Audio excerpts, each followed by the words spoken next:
For those who accept geopolitics as a legitimate form of study, the state is indeed an organism. In the run-up to and during the Second World War, this belief was very appealing for some scholars in Germany and Japan. If a state is an organism, then it will do that fourth thing I identified. It will grow. Indeed, if a state is an organism, then it needs to grow. It's entirely natural for it to do so. We should expect it to grow because that's what organisms do. So it would be wrong for us to prevent it from doing so, and we should feed it to help it grow. With this simple idea, we have the intellectual justification for the living space arguments, what the Germans in the Second World War would refer to as Lebensraum, and the Japanese would refer to as Saikatsuken. By saying that the state is an organism, we have given academic justification for German and Japanese annexation in the Second World War.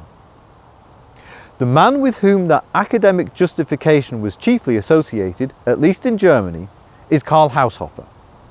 Much has been written about Haushofer's impact on Hitler's thinking, and there's still disagreement today.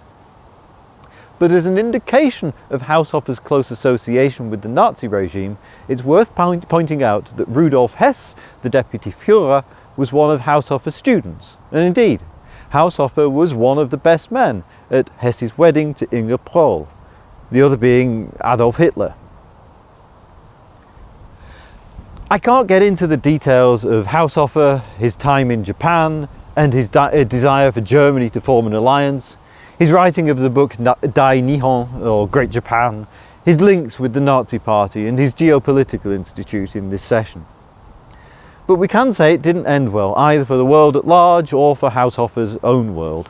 In December 1944, his son Albrecht, also a geographer and a Nazi resistor who'd been hiding in a farm in Bavaria, was arrested and sent to Moabit prison in Berlin.